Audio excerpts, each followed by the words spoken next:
Hiriyaa teenya barnoota jirte ka barnoota bittes takka ta'aan koo qabattee narkine nuti. Tamalaattee sammuu tuqamtee qalilla hundi qullaa fi hojjettu malee takka narkine. Haqaabattuu deebi'aniituma haqaabaa wajjin haasoo jiran. Jachiinis qaqaab nama jetti yoomninis nutti ta'e. Yaa Rabbi nooba nuu loobi. Yoomninis ide. Nooba walleen nama harkaa qaba. Yoomninis nutti ta'e.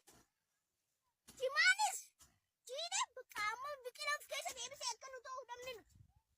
Haqaamne mudhiin nu citte. Amma booda haqaabaa sulaadhiinee lubbuu teenyaaf muka isaa kutuu malee waa takka hundi fe'en. Jireenyi nu qaalee jira. Jimaan laqate waliin akka taanu dhabne nuti. Sanumaafuu jireenya kana nu gaddeebisee jimaa keenya nu qaaleessinaan nuti jiruu balee iddoo akkasinni jiraan. Jimaa qarshii kudhan nu ta'e qarshii nu ta'e qarshii lama nu ta'e nuti akkamii jiraan. Soogiddiin qarshii kudhan namaa jaan gatiin xiqqeenya soogiddaa. Haachaan qarshii lama namaa jaan ta qarshiisan.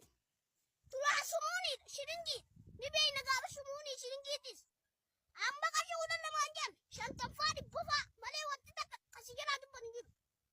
Wanni dukkaanaatis kan laabitatu dhabeetuma afaan wali qabatee tattaa'u jira.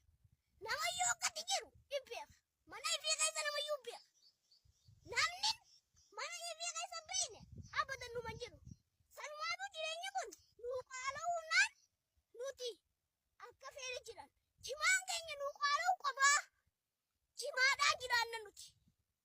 Jireenyi nuu lakkisuu qabaa. Nuunni dhiirota duraa sumuun ishiningi.